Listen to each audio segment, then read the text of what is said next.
Hey, what's up? Mike Sunday here. Today I want to talk to you about my trusty Ricoh GR3X, specifically how I use it with the Pentax flash and why I think it's an absolute portrait monster, especially if you're a street photographer. If you like to have things on the go, bring it with you, throw it in your pocket. This is going to be a 2-year retrospective. I've already been using this thing for 2 years. So come with me. Let's walk through some photos that I've taken over the months, and I can talk about what I like about the camera, what I don't, and some of the quirks. And if you like what you see, maybe you'll be inspired to pick this camera up as well. Okay, so kicking it off here with this first shot, this is right when I got the camera. I was still trying to figure it out. This is down in LA, hanging out with the homies Juno Flo and G2. Really talented Korean rappers down in LA. This next photo here is the homie Brian Valdisbro. Known him online for a little bit. And you'll notice that the flash does a really great job at isolating. It kind of creates hard shadows, which I do like. But there is sort of this focal point sweet spot that I'll kind of elaborate on a little bit more. Here's one a little bit out of focus, but what I really love is that it just freezes these moments. Flash photography is a bit different than obviously using it without a flash. I'm not an expert by any means, but I just love how it seems to freeze things in action. It's really great.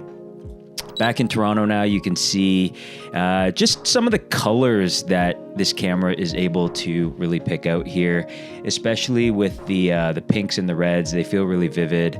I don't remember doing too much editing to this. I think just saturating it a little bit more. And yeah, just what's so inspiring about this camera is you're able to just whip it out really quick, have it in your pocket. And unfortunately, the flash takes away a little bit from that, but it's still really, really portable. You can see here again, moving through Chinatown. This is at a local coffee shop called Milky's. And, you know, I tend to... The one thing that I don't like about this camera is the preview isn't the best, so I tend to underexpose a bit, or at least not have the highlights blow out too much, and then I'll up the exposure a little bit in post just to get the look I like. This was a dinner from Lucas Sin. If you know Lucas Sin on YouTube, he's a celebrity chef. And yeah, he does really amazing stuff. So you can see here, the lovely thing about this camera is, in my opinion, is the focal length. If you saw my previous video on the Contax T2, you'll know that the 38 to 40-ish millimeters is the sweet spot. And unlike the predecessor to this camera, the Ricoh GR3, which is 28 millimeter or 24 millimeter. I think it's 28, which is great for travel. It's very wide.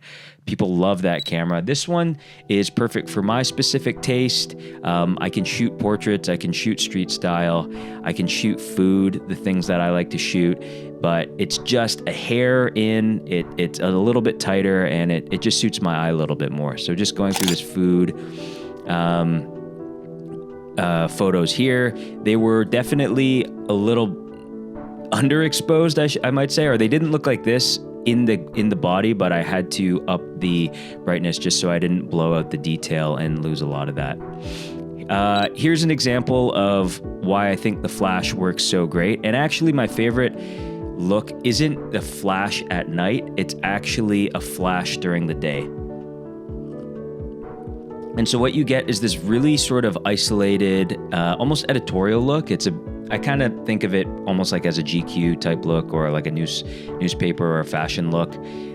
With the single flash, you get a lot of the natural light flooding in the back, but the flash serves to isolate, create harsher shadows. And to me, it's just a really, really cool look.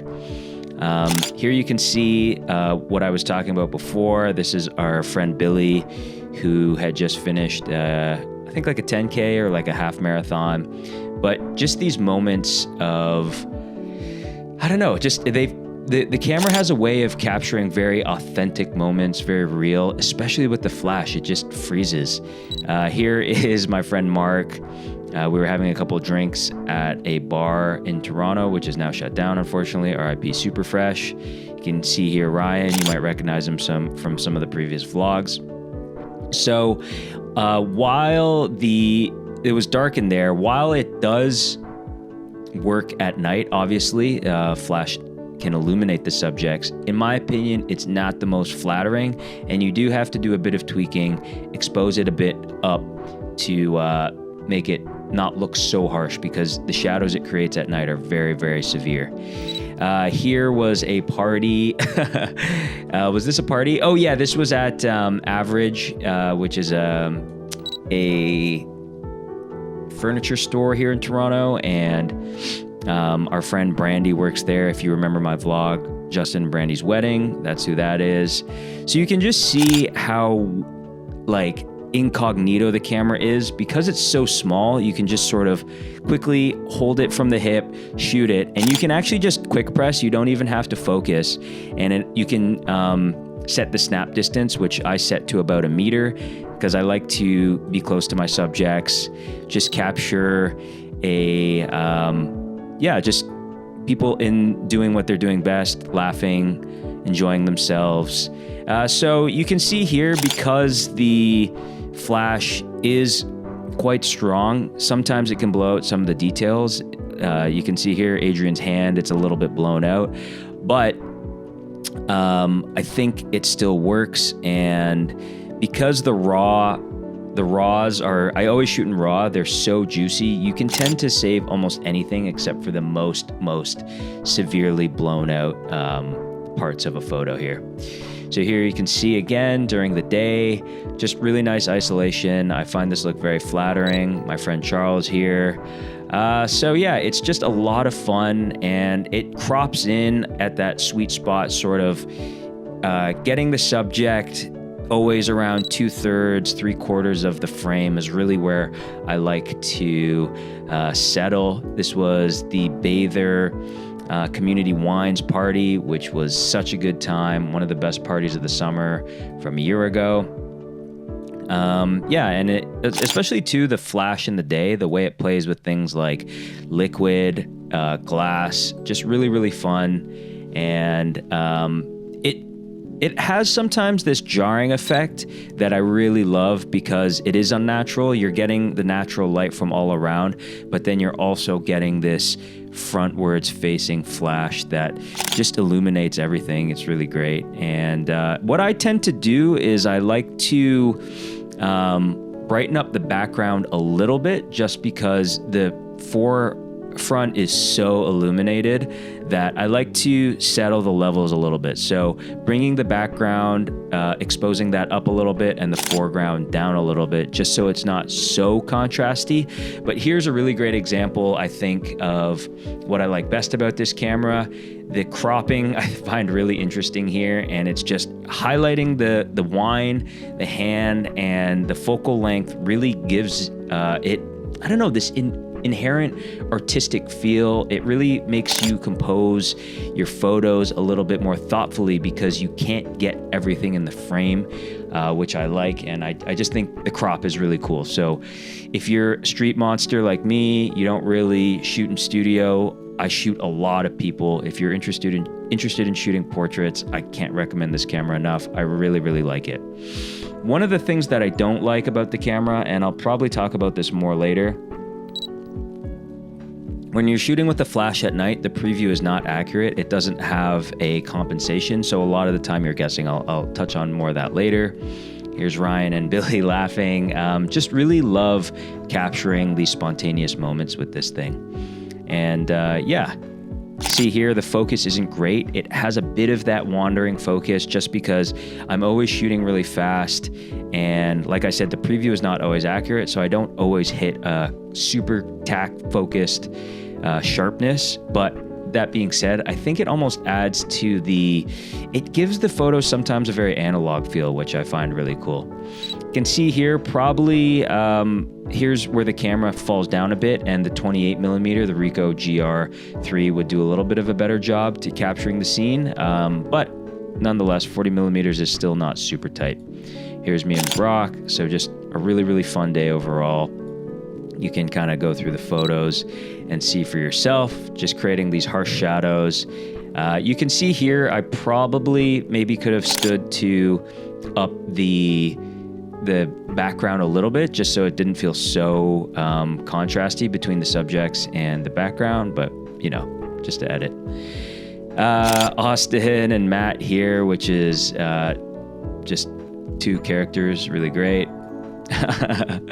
And here you can see the camera as it was starting to get darker, and it becomes a little bit more contrasty.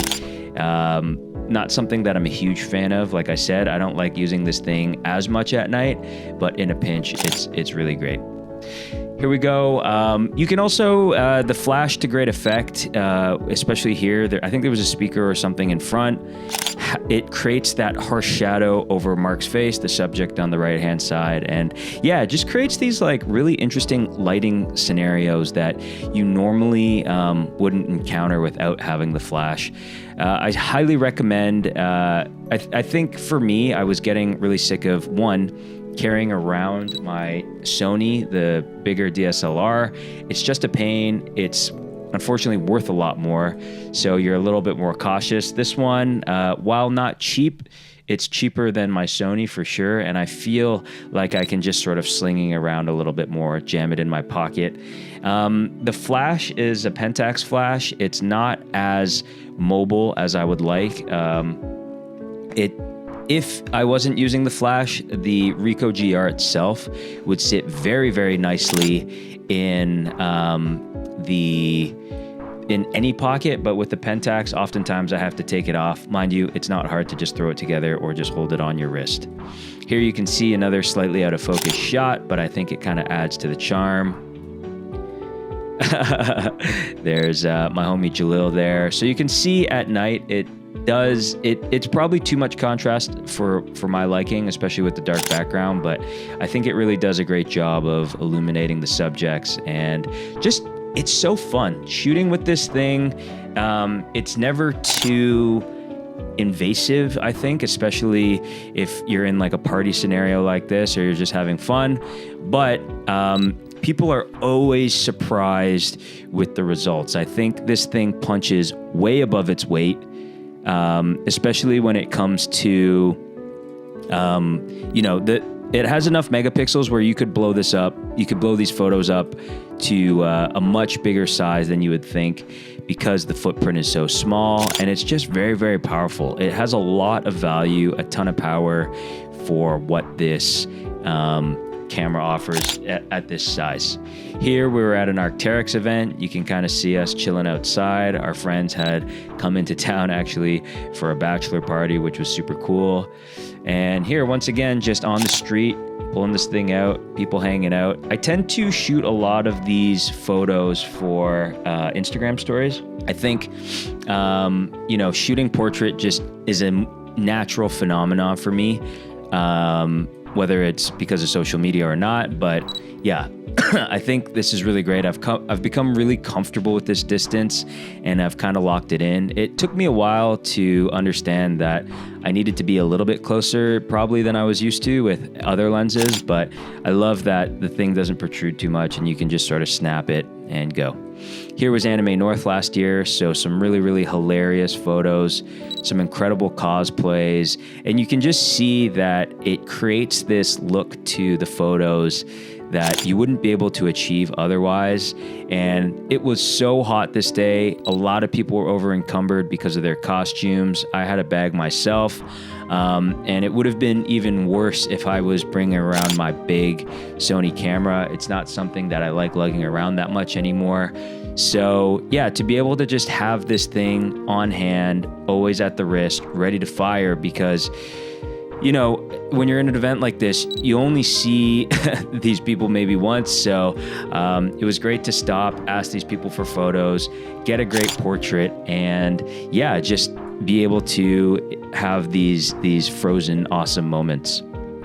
I'll just burst through some of these quick because it's a lot of the same, but these were taken outside of the conference, and you can just see the look that it gives. It's so crisp, it's so sharp, and I've really just become obsessed with the look. I know a lot of people like to use flash, but I think using it in this context, oftentimes the single flash photography is sort of used in a more editorial sense, or it's not often for this street style. You might see it because people are often used to bringing around much bigger rigs, or carrying a bigger flash is much more of a commitment. So I think that having this look paired with kind of the spontaneity of having a really fast point and shoot is kind of a look that I've not become famous for by any means, but I think that it's a look that I've really gravitated towards, and it really works for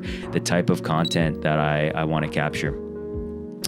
Moving along here, a couple friends at Imanishi. That was a great time. Off at a cottage here. Here's Nelson on his boat, which is great. And yeah, you can just see the water, the way it reflects, the flash.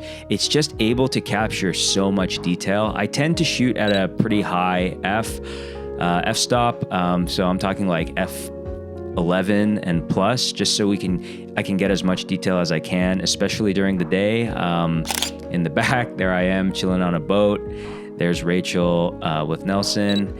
And yeah, it does a really, really great job of capturing all types of moments. You can see here just how crisp the Aperol Spritz bottle is. It almost looks like, to me, this photo almost looks like an ad. Like, it looks so crisp on the bottle, and the flash just has a great way of playing with the light. Like I said, glass and water looks really, really fantastic with this combo, the Ricoh GR and the flash.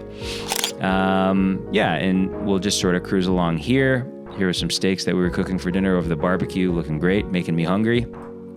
This was a semi-recent trip to New York. So you can see here, it's doing that cropping again that I really like. It makes you really focus in on the subject, and you're not getting too much. I think when I was first starting photography, often I was trying to capture too much. Now I'm just obsessed with focusing in on one thing. And I think that this camera really does a great job of paying off that ethos.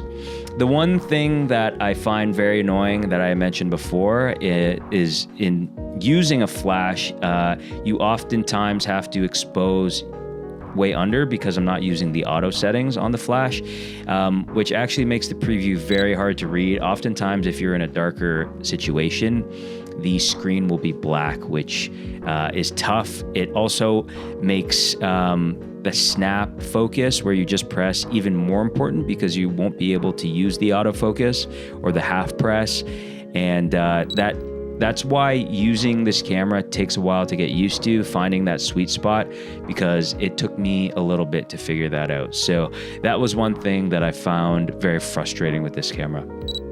My friend Nick and Adam were at a bar playing darts. This was at a work offsite. So yeah, New York, just on the streets, there was always something great to look at. My friend Eric there, back at the office. So yeah, just a really, really fantastic camera. You can see here, it even works well in portraits. I actually believe that this photo wasn't using flash. So you can kind of see it has a little bit more of a dreamy quality without the flash. This is with the flash, so this is a good comparison. So you can kind of see that without it, it has a very analog feel. The photos are very, especially the JPEGs, are very sort of creamy coming out of the box. Here's another one without a flash. And but I just prefer kind of the look of the flash. It's something that I've become accustomed to. I've become very comfortable editing the RAWs. So yeah, I guess it's just up to your preference, but still recommend this camera without the flash because it's so fun. That being said, it is not a low light monster. The sensor is still pretty small, all things considered, and it doesn't have the fastest lens. So if you're looking for something for low light, I would highly recommend you not picking this up unless you're looking at this flash combo. Here's Double Chicken Please, one of my favorite restaurants and bars in the world, I would say. My friend Matt, we had a great time this night. And you can just see like the cropping again, the 40mm. I didn't really want to get too far back, but it just creates this scene, this chaos. It captures it so well and is a really authentic look at what we were doing that night. We were getting messy, and I feel like this camera has a knack of just telling it like it was and capturing the spontaneousness, which is why it's so fun. There's Sadel's, a great seafood platter. And yeah, I think on that point, because it's so small, people don't really feel like they need to pose too much. It's not like club photography or an event photographer. So that's also why I really love this camera. It's so disarming. People are just like, it's almost like a cell phone camera in a way. You're just standing there flicking up. Here is some shots from SF. Some of my coworkers, you can see just how great this thing is at being just pulled around. People aren't really aware of it unless you're Ryan here, looking very handsome. And yeah, just such a joy to shoot with, a very fun camera. Here I was out in LA with the Acronym team. There's Saint, Ian, and Kat. You can see here that dark, this was in a dark warehouse for their Ricoh GRIIX show, but just those really cool shadows, I think it has such a cool look. Yeah, I think that's probably pretty much all I want to say. I'll burn through the rest of these photos pretty quickly, but yeah, it's been a joy to use this camera over the last 2 years. If you are interested in a camera that is highly portable, shoots well in the daytime. If you like to shoot portraits like I do, I would highly recommend maybe grabbing the flash as well, because it just gives this editorial look to everyday shots, which is fantastic. If you're looking for something that works well in low light, that would be more suitable for a studio environment, or at least is more versatile, this probably isn't for you, unfortunately. But like I said, if you're looking for something portable, something that you can just lug around, throw in your bag, not care about too much, this is the perfect camera. I will be traveling with it very soon, so I can't wait to bring it with me. The last time I went to Japan, film was very expensive. I ended up spending a lot of money on film. So I am very happy that I have this, because it'll kind of give me the same effect, get to shoot people on the street, but without having to pay that very expensive film premium. So hopefully this video inspired you. Hopefully you found it interesting. This was 2 years. I've been using this camera for about 24 months. These are just some of the recent shots that I found interesting. I love to shoot portraits. I know that a lot of you do too. So hopefully you found this inspiring. Go check it out. Go get your hands on one. Use a flash. If you like this look, hopefully you found this video inspiring. Please drop a comment, a like, a subscribe, and I will talk to you guys soon. Thanks so much.